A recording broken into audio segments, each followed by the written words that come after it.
को इस क्लास में स्वागत है दोस्तों। हम आपके लिए लेकर आ गए हैं दोस्तों क्लास 10th का भूगोल का भाग 2, जो कि दोस्तों हम संसाधन एवं विकास का दोस्तों कुछ हम भाग 1 में पढ़ा चुके थे दोस्तों, भूमि के बारे में दोस्तों। तो अब हम दोस्तों चलते हैं आज मृदा संसाधन क्या होता है दोस्तों। इसी इसी टॉपिक पर दोस्तों आज हम फुल एक्सप्लेनेशन के साथ दोस्तों कवर करेंगे दोस्तों। अंत तक दोस्तों जरूर बने रहिएगा दोस्तों, क्योंकि यह एक बहुत सा इंपॉर्टेंट चैप्टर होने वाला है दोस्तों। अंत तक दोस्तों जरूर बने रहिएगा। मृदा संसाधन होता क्या है? मृदा संसाधन होता क्या है दोस्तों? मिट्टी या मृदा सबसे महत्वपूर्ण नवीकरणीय योग्य प्राकृतिक संसाधन है दोस्तों। यह एक दोस्तों नवीकरणीय योग्य प्राकृतिक संसाधन है दोस्तों। दूसरा चलते हैं दोस्तों, यह पौधे के विकास का माध्यम है जो पृथ्वी पर विभिन्न प्रकार के जीवों का पोषण करती है। मृदा संसाधन द्वारा दोस्तों क्या होता है? तो दोस्तों पृथ्वी पर जितने दोस्तों जीवन बसे हैं उसका दोस्तों पोषण होता है, उसका भोजन के रूप में एक है दोस्तों। मृदा एक जीवित तंत्र है दोस्तों। हमने ऊपर देखा कि पोषण जीवन है, पोषण देता है दोस्तों हर जीवन को। तो कैसे क्यों देता है दोस्तों? तो इसलिए दोस्तों कि मृदा एक जीवित तंत्र है। मृदा दोस्तों एक जीवित तंत्र है। कुछ सेंटीमीटर गहरी मृदा बनने में लाखों वर्ष लगती है दोस्तों। थोड़ी सा एकदम 1 इंच दोस्तों बनने में मृदा लाखों वर्ष दोस्तों लगते हैं, और हम लोग कितना बर्बाद करते हैं दोस्तों। मृदा बनने की प्रक्रिया में उच्चवन जनकसल अथवा सनस्तर सौल जलवायु वनस्पति और वन्यजीव जैव पदार्थ और समय मुख्य कारक है दोस्तों। इसमें आपसे दोस्तों पूछेगा एग्जाम में कि मुख्य कारक क्या है मृदा के बनने की प्रक्रिया में। तो दोस्तों आपको बताना है जनकसल, जलवायु, वनस्पति। यही दोस्तों तीनों चीज नोट डाउन दोस्तों जरूर से जरूर कर लीजिएगा। मृदा में होने वाले 2 प्रमुख परिवर्तन हैं। मृदा में कितने परिवर्तन होते हैं दोस्तों? अगर आपसे सवाल पूछे तो दोस्तों आप बताइएगा। रासायनिक और जैविक। रासायनिक और जैविक। मृदा जैव और अजैव पदार्थ से बनता है दोस्तों। मृदा लिविंग और नॉन लिविंग दोनों पदार्थ से दोस्तों मृदा बनता है। अब दोस्तों हम देखते हैं कि मृदाओं का वर्गीकरण। मृदा को कितने भागों में बांटा गया है दोस्तों? हर क्षेत्र में अलग अलग जगह पर दोस्तों अलग अलग तरह की मृदा पाई जाती है दोस्तों। इसीलिए दोस्तों मृदा की वर्गीकरण किस प्रकार की गई है? भारत में अन्य एवं विभिन्न जलवायु आकृति पाई जाने के कारण मृदाओं को 6 भागों में बांटी गई दोस्तों। आपसे अगर यह सवाल पूछ दिया जाए कि मृदा को किस कारण 6 भागों में बांटा गया है, तो जलवायु और आकृति पाई जाने के कारण दोस्तों आपका आंसर यही हो जाएगा दोस्तों। अब दोस्तों चलते हैं हम आगे की तरफ। पहला क्या है? मृदा के 6 भाग में बांटे गए हैं, तो पहला भाग क्या है? जलोढ़ मृदा। जलोढ़ मृदा होती क्या है? क्या होती है जलोढ़ मृदा? यह मृदा बहुत उपज होती है। इसमें दोस्तों अनाज की उपज बहुत होती है दोस्तों। आपको एग्जाम में जलोढ़ मृदा को लिखने को आए 5 नंबर वाले में, तो दोस्तों आपको पॉइंट बाइज पॉइंट लिखना होगा। वास्तव में संपूर्ण उत्तरी मैदान जलोढ़ मृदा से ही बना है दोस्तों। आपको यह भी बताना है कि जो भारत का उत्तरी मैदान है वह जलोढ़ मृदा से ही बना है। यह मृदाएं हिमालय की 3 महत्वपूर्ण नदियों तंत्र सिंधु, गंगा और ब्रह्मपुत्र नदी द्वारा लाए गए निक्षेपण से बनती है। जलोढ़ मृदा क्या से बनती है दोस्तों? तो आपको बताना है कि सिंधु, गंगा, ब्रह्मपुत्र नदी द्वारा लाए गए निक्षेप से दोस्तों बनती है, कटाव से। पूर्वी तटीय मैदान विशेषकर महानदी गोदावरी, कृष्णा और कावेरी नदी के डेल्टा भी जलोढ़ मृदा से ही बनता है दोस्तों। बनाती है 3 नदियां जलोढ़ मृदा को। जलोढ़ मृदा से डेल्टा बनता है, महानदी का, गोदावरी का, कृष्ण का, कावेरी का, नदियों का डेल्टा बनता है। ठीक है दोस्तों, अब हम चलते हैं अगले पॉइंट की तरफ। जलोढ़ मृदा में रेत, सिल्ट और मृदाक के विभिन्न अनुपात पाए जाते हैं।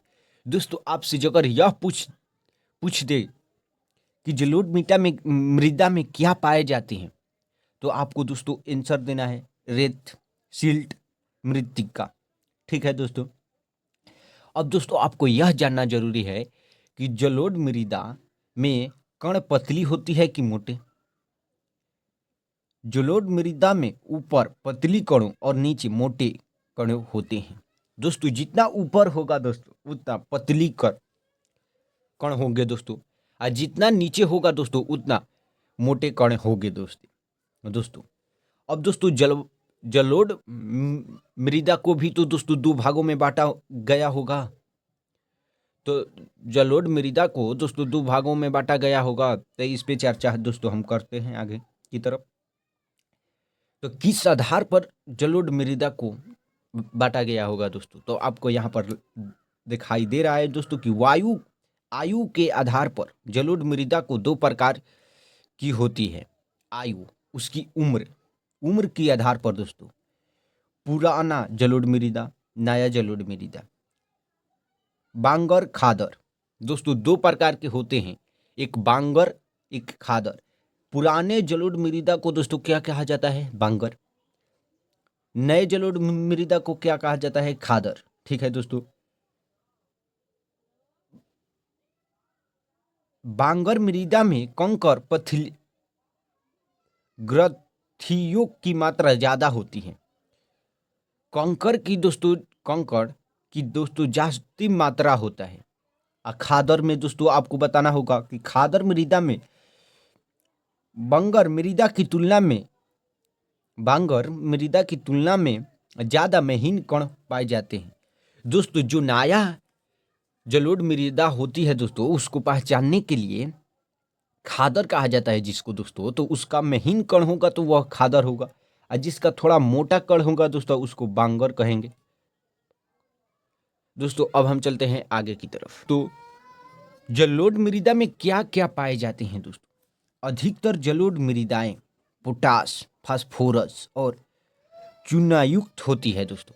आपसे दोस्तों पूछ दिया जाए कि जलोढ़ मृदा अधिकतर क्या से बनी है, तब पोटास, फास्फोरस और चूनायुक्त। दोस्तों क्यों जलोढ़ मृदा, ठीक है दोस्तों, क्यों बनी है, तो इसका दोस्तों कारण यहाँ पर जानेंगे। अधिक उपजाऊ के कारण जलोढ़ मृदा वाला क्षेत्र में गहन कृषि की जाती है। दोस्तों आपसे पूछ दिया जाए कि जलोढ़ मृदा में कौन सी कृषि की जाती है दोस्तों, तो आपका आंसर दोस्तों आप देंगे गहन कृषि के द्वारा। ठीक है दोस्तों, जो इनको गन्ने, चावल, गेहूं और अन्य अनाजों और तिलहन फसलों की खेती के लिए प्रयुक्त बनती है। दोस्तों आपसे यही सवाल पूछा जाता है कि जलोढ़ मृदा में होने वाली खेतियों का नाम बताएं, तो दोस्तों आपको बताना है गन्ना, चावल, गेहूं, अन्य अनाज। ठीक है दोस्तों, अब चलते हैं दोस्तों हम अगले की तरफ। कणों के आकार और एवं घटकों के अलावा मृदाओं की पहचान उनकी आयु होती है दोस्तों। यह आपको दोस्तों हम बता चुके हैं कि आयु के आधार पर दोस्तों हम पता लगा सकते हैं कि दोस्तों कि यह मृदा नए उपज हुई है कि यह मृदा बांगर है, बहुत सालों से है। ठीक है दोस्तों, अब हम चलते हैं दोस्तों दूसरा। पहला भाग देख लिए दोस्तों, 6 भाग होता है मृदा का दोस्तों, तो जलोढ़ मृदा देख लिए दोस्तों। अब हम चलते हैं दोस्तों काली मृदा। काली मृदा होती क्या है दोस्तों, तो दोस्तों इनका रंग, इन मृदाओं का रंग काला होता है और इन्हें रेगर मृदा भी कहते हैं। दोस्तों आपसे एग्जाम में यही पूछा जाता है कि रेगर मृदा किसे कहते हैं, तो दोस्तों आपको बताना है काली मृदा। ठीक है दोस्तों, और दोस्तों यह मृदा कपास की खेती के लिए उचित समझी जाती है। ऐसी कौन सी मृदा है जिसको कपास की खेती के लिए उचित समझी जाती है? तो दोस्तों आपको आंसर देना है काली मृदा। और काली कपास मृदा के नाम से भी जाना जाता है। दोस्तों इसका दो नाम निकल कर आया। एक काली कपास मृदा, एक रेगर। दोनों नाम दोस्तों आपको नोट डाउन कर लेना है। और दोस्तों यह कैसे इसका रंग दोस्तों काला हो गया, तो इसको दोस्तों हम जानेंगे। जलवायु और जनक सॉल ने काली मृदा के बनने में महत्वपूर्ण योगदान दिया है।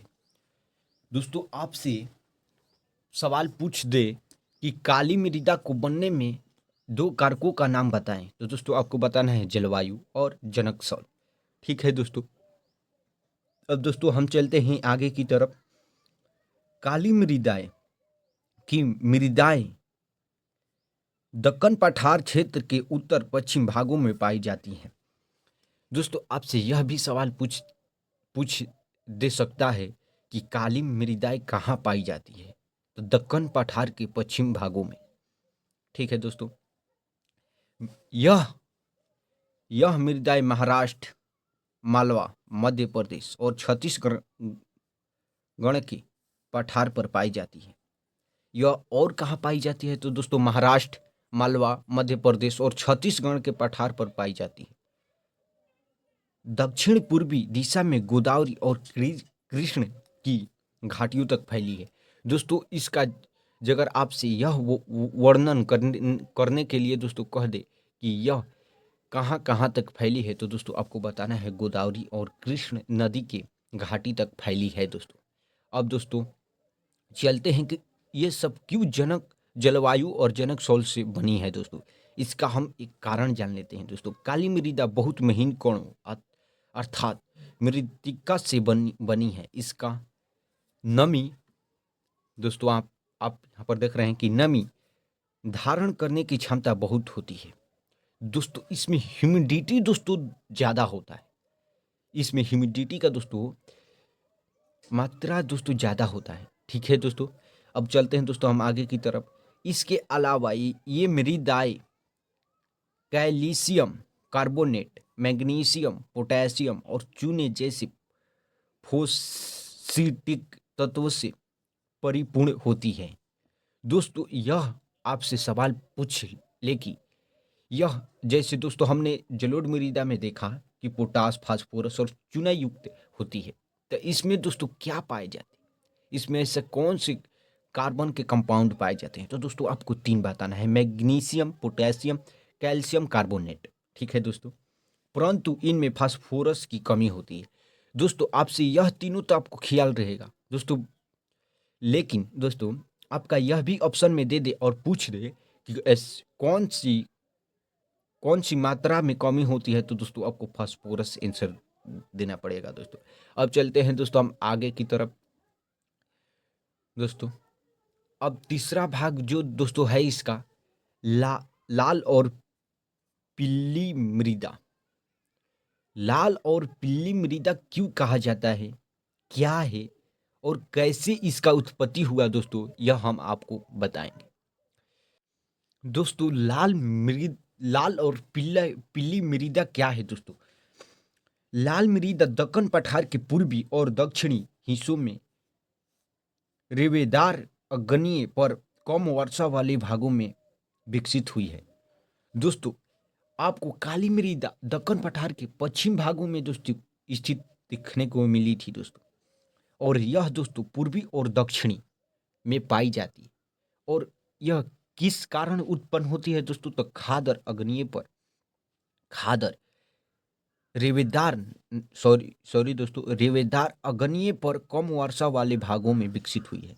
ठीक है दोस्तों, लाल और पीली मृदाएं उड़ीसा, छत्तीसगढ़, मध्य गंगा मैदान के दक्षिण छोर पर पश्चिम घाट में पहाड़ी पद पर पाई जाती है।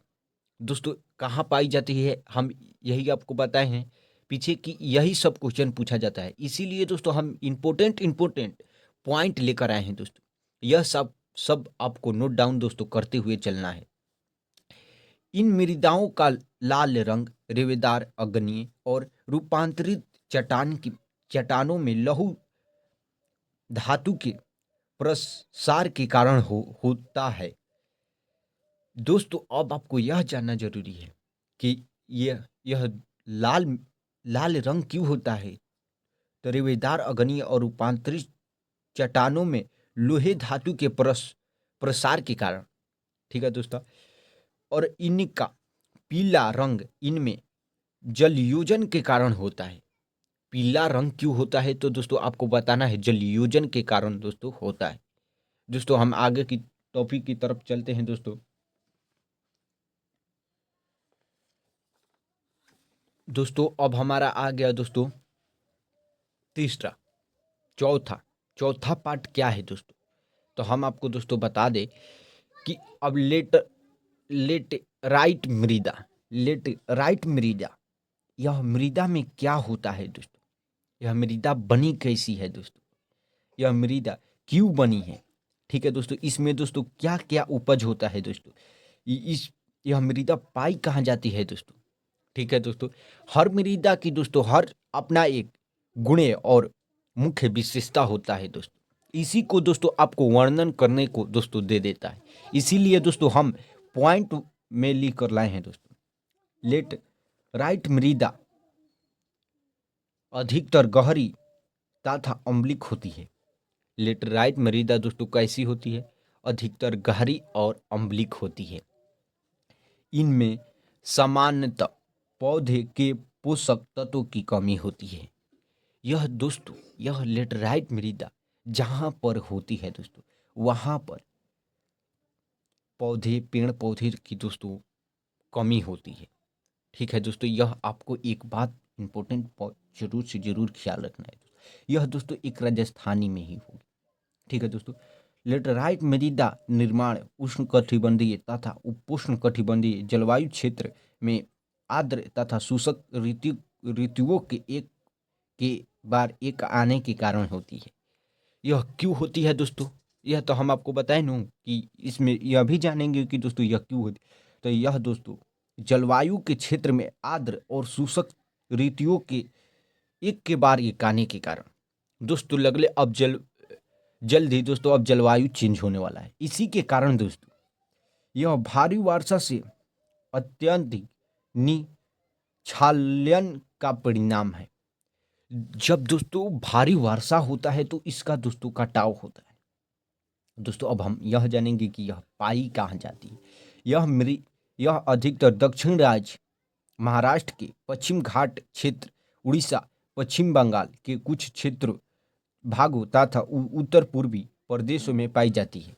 यह दोस्तों कहाँ पाई जाती है तो उत्तर पूर्वी प्रदेश में दोस्तों पाई जाती है, ठीक है दोस्तों।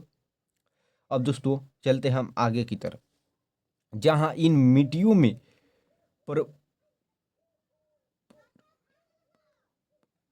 पर्णपाती और सादा बहार वन पाई जाती है। सादा बहार वन किस मृदा में पाई जाती है दोस्तों, आपको नोट डाउन लिख लेना है कि लेटराइट मृदा, ठीक है दोस्तों। अब दोस्तों इसमें क्या ऐसा कौन सी अनाज की कृषि की जाती है दोस्तों, तो मृदा संरक्षण की उचित तकनीक अपना कर इन मृदाओं पर कर्नाटक, केरल और तमिलनाडु में चाय और कॉफी उगाई जाती है। यह दोस्तों ऐसी मृदा है जिसमें चाय और कॉफी ही सिर्फ उगाई जाती है। वह भी दोस्तों मृदा को संरक्षण करते हुए दोस्तों यह एक ढलाऊ क्षेत्र जैसा होगा, ठीक है दोस्तों। तमिलनाडु, आंध्र प्रदेश और केरल के लाल लेटराइट मृदाएं काजू की फसल के लिए भी अधिक उपयुक्त है। दोस्तों यह चाय, कॉफी, काजू तीन चीज के लिए दोस्तों यह आपको ख्याल रखना है, नोट डाउन करके रखना है। पहला हमारे साथ बोलिए, चाय, फिर कॉफी, फिर काजू, तीन दोस्तों। अब हम दोस्तों चलते हैं अगले, जो कि 5 नंबर है दोस्तों। हम 4 दोस्तों पढ़ लिए। पहला दोस्तों हम आपको रिकॉल करा दें कि जलोढ़ मृदा, फिर काली मृदा दोस्तों, फिर पढ़े हम दोस्तों लाल और पीली मृदा, और दोस्तों हम चौथा पढ़े दोस्तों लेटराइट मृदा, और दोस्तों पांचवा हम पढ़ने जा रहे हैं मरुस्थलीय मृदा। स्थलीय मृदा, मरुस्थलीय मृदा का रंग लाल और भूरा होता है। दोस्तों आपने लाल और पीला पीला मृदा तो पढ़ चुके हैं। अब दोस्तों मरुस्थलीय मृदा का रंग कैसा होता है, लाल और भूरा दोनों दोस्तों साथ ही बोलेंगे। ठीक है दोस्तों, यह मृदाएं आमतौर पर रेतीली और लवणीय होती है। दोस्तों इसमें नीमक की मात्रा, दोस्तों इसमें नीमक की मात्रा दोस्तों अधिक होती है। ठीक है दोस्तों, कुछ क्षेत्रों में नमक की मात्रा इतनी अधिक है कि झीलों से जल वाष्पीकृत करके खाने का नमक भी बनाया जाता है। दोस्तों आपको यह आज पता चला गया कि खाने का नमक कैसे बनता है। तो दोस्तों झीलों से जल वाष्पीकृत करके खाने का नमक बनाए जाते हैं दोस्तों। ठीक है दोस्तों, अब कैसे बनाए जाते हैं और कहाँ बनाए जाते हैं।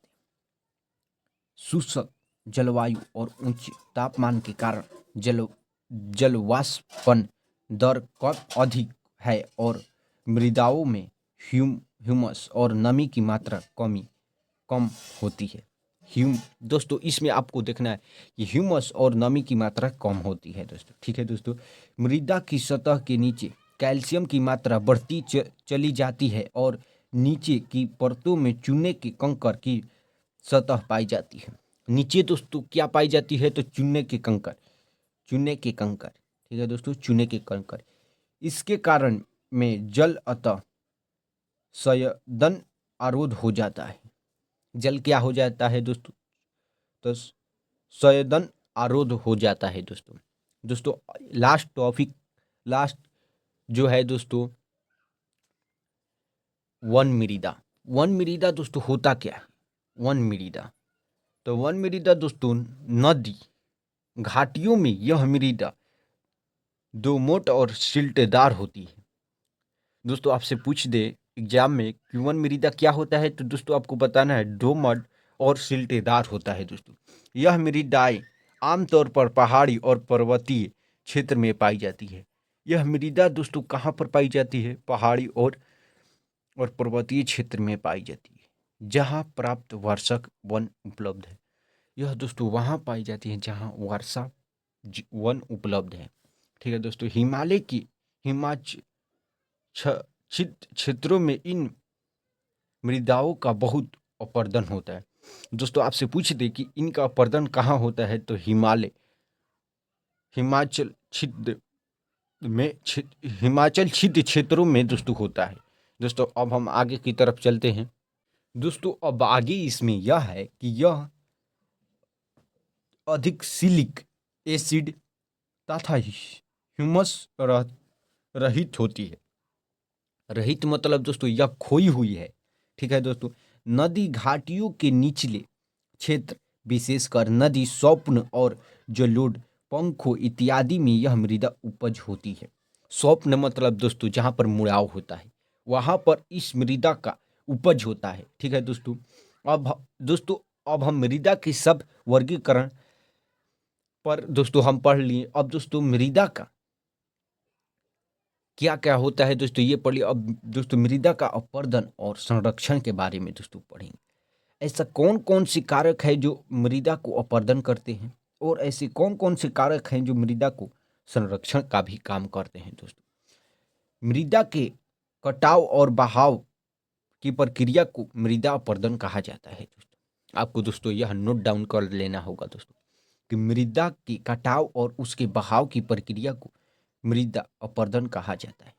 मानवीय क्रियाओं के कारण जो वनोन्मूलन, अति पशुचरण, निर्माण और खनन इत्यादि से कई बार यह संतुलन भंग हो जाता है। किस कारण मृदा अपरदन किस कारण होता है दोस्तों, तो यह आपको कारक ऊपर दिए हुए हैं। वनोन्मूलन, अति पशुचरण, निर्माण और खनन। ठीक है दोस्तों, अगले पॉइंट की तरफ चलते हैं दोस्तों। प्राकृतिक तत्व जैसे पवन, हिमनदी और जल मृदा अपरदन करते हैं। क्या क्या दोस्तों करते हैं, प्राकृतिक तत्व भी दोस्तों मृदा को अपरदन करते हैं। पवन हवा, हिम नदी, ठीक है दोस्तों, और जल मृदा भी करते हैं। दोस्तों अब हम चलते हैं, अवनिलिकाएँ किसे कहते हैं। दोस्तों यह एनसीईआरटी में दोस्तों एक परफेक्ट लाइन है। वन अवनलिकाएँ किसे कहते हैं? बहता जल मृतिक नियुक्त मृदाओं को काटते हुए गहरी वाहिकाएं बनाए हैं। वैसा मृ वैसे वैसा जल जो बहुत ही मृदाओं को काटते हुए गहरी वाहिका बनाए, उसे दोस्तों हम क्या कहते हैं? अवनलिकाएँ, ठीक है दोस्तों। उत्तखात भूमि, उत्खात भूमि दोस्तों, उत्खात भूमि क्या होती है? ऐसी भूमि जोतने योग्य नहीं रहती है। उत्खात भूमि दोस्तों उसे कहते हैं जिसको जोता ना जाए, ठीक है दोस्तों। ऐसी भूमि को चंबल बेसन में ख खड़क भूमि भी कहा जाता है। इसी ऐसा ही दोस्तों बोर्ड में क्वेश्चन आता है। खत उत्खात भूमि को और किस नाम से जाना जाता है चंबल बेसन में? तक खट्टक भूमि, ठीक है दोस्तों। चादर अपर्दन किसे कहते हैं? दोस्तों अगला पॉइंट है, चादर अपर्दन किसे कहते हैं? कई बार जल विस्तार क्षेत्र को ढके हुए ढाल के साथ नीचे की ओर से ओर बहती है। ऐसी स्थिति में इस क्षेत्र को की ऊपरी मृदा झुलक कर जल के साथ बह जाती है। दोस्तों यहाँ पर आपको ध्यान रखना है कि ऐसी मृदा जो ढाल से गिर बहती हुई नीचे की जो मृदा है उससे छुलक कर जल के साथ बह जाती है। बहाव जल की फोर्स में दोस्तों बह जाती है। इसी को दोस्तों चादर अपर्दन कहते हैं दोस्तों। पवन अपर्दन किसे कहते हैं दोस्तों? यहाँ पर जल प्राकृतिक प्राकृतिक दोस्तों आप देखें कि प्राकृतिक में पवन हिम नदी और जल मृदा को करता है। इसी जैसे दोस्तों हम इसी का दोस्तों पढ़ रहे हैं। पवन अपर्दन कैसे करता है, ठीक है दोस्तों। किसे कहते हैं पवन अपर्दन? पवन द्वारा मैदान अथवा ढालू क्षेत्र में मृदा करे उड़ा ले जाने की प्रक्रिया को पवन मृदा कहते हैं।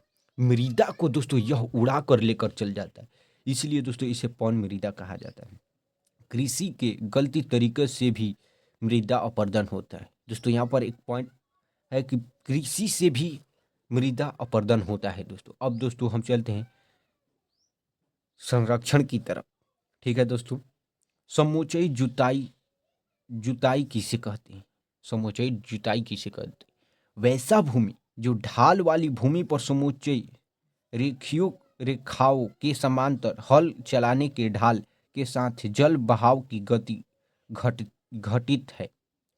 जल बहाव की गति घटी मतलब दोस्तों जल की जो बहाव है उसमें घटित हो जाती है। इसी कारण दोस्तों इसे समोच्चयी जुताई कहा जाता है। ढाल वाली भूमि पर स्वप्न बन जाता है। किस भूमि पर स्वप्न बन जाता है दोस्तों? आपसे यह क्वेश्चन करेगा तो दोस्तों आपको कहना है ढाल वाली, ठीक है दोस्तों। स्वप्न कृषि अपर्दन को नियंत्रित करती है। स्वप्न कृषि अपर्दन को नियंत्रित करती है। स्वप्न कृषि दोस्तों क्या करती है? तो अपर्दन को नियंत्रित करती है। पश्चिमी और मध्य हिमालय में स्वप्न अथवा सीढ़ीदार कृषि काफी विख्यात है, विकसित है दोस्तों, सॉरी दोस्तों, विकसित है। कौन से दोस्तों कृषि विकसित है? पश्चिम और मध्य हिमालय में दोस्तों स्वप्न और सीढ़ीदार, ठीक है दोस्तों। फसलों के बीच में घास की पट्टी उगाई जाती है। क्यों दोस्तों? क्योंकि मृदा अपर्दन घटे, ठीक है दोस्तों। तो अब दोस्तों चलते हैं हम आगे की तरफ। पट्टेदार कृषि किसे कहते हैं? फसलों के बीच में घास की पट्टी उगाई जाती है जो ये पौनों द्वारा जनती बल को कमजोर करती है। यह दोस्तों पट्टीदारी क्या करती है कि जो घास मेड़ पर उगाई जाती है दोस्तों उसको पवन द्वारा जो आता है बल, जनित बल को कमजोर करती है दोस्तों। इस तरीके को पट्टी कृषि कहते हैं, ठीक है दोस्तों, पट्टी कृषि कहते हैं। पेड़ों को कतार में लगाकर रक्षक मेखला बनाकर भी पवनों की गति कम करता है। दोस्तों आपसे पूछ दे कि पवन की गति को कम करने वाले 3 कारकों का नाम बताएं। तो दोस्तों आपको बताना है रक्षक मेखला, फिर दोस्तों पट्टटी कृषि के द्वारा। दोस्तों अब चलते हैं, इस रक्षक पट्टियों का पश्चिम भारत में रेत के टीलों के स्थानीयकरण में महत्वपूर्ण योगदान रहता है। इसका दोस्तों कहाँ पर योगदान रहता है? महत्वपूर्ण योगदान रहता है स्थानीयकरण में। ठीक है दोस्तों आज यह चैप्टर कंप्लीट हो गया। दोस्तों सब दोस्तों एक आस्ते आस्ते दोस्तों यह नोट्स बना लीजिएगा दोस्तों, यह आपके लिए दोस्तों बहुत इंपॉर्टेंट होगा दोस्तों। मिलते हैं दोस्तों हम अगले वीडियो में। सब्सक्राइब जरूर से जरूर कर लीजिएगा दोस्तों।